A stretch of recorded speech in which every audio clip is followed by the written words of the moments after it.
இன்னைக்கு ஏசப்பா உங்களை பார்த்து சொல்றது என்னன்னா, நீங்க நாளைய நினைச்சு கவலைப்படுறீங்களா?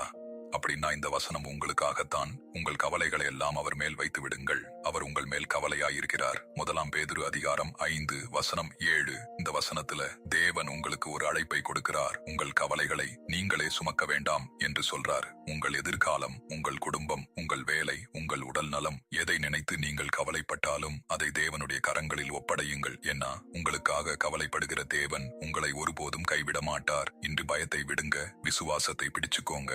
தேவன் உங்களை வழி நடத்துவார். ஜெபம். அன்புள்ள இயேசப்பா, இந்த நாளுக்காக உமக்கு நன்றி. இந்த வீடியோவை பார்க்கிற ஒவ்வொருவரையும் ஆசீர்வதியுங்கள். கவலையோடு இருக்கிறவர்களுக்கு உமது சமாதானத்தை தாருங்கள். அவர்களுடைய வாழ்க்கையில் உமது வாக்குத்தத்தங்கள் நிறைவேறட்டும். இயேசுவின் நாமத்தில் ஜெபிக்கிறோம் நல்ல பிதாவே, ஆமேன். இந்த வசனம் உங்களுக்கானது என்று நீங்கள் நினைத்தால் ஆமேன் என்று காமெண்டில் சொல்லுங்கள். இந்த வசனத்தை யாராவது கேட்க வேண்டும் என்று உங்கள் மனதில் தோன்றினால் அவர்களுக்கும் பகிருங்கள். ஒரு ஷேர் கூட ஒருவருடைய வாழ்க்கையை மாற்ற தேவன் பயன்படுத்தலாம். கர்த்தர் தாமே உங்களை ஆசீர்வதிப்பாராக. ஆமேன்.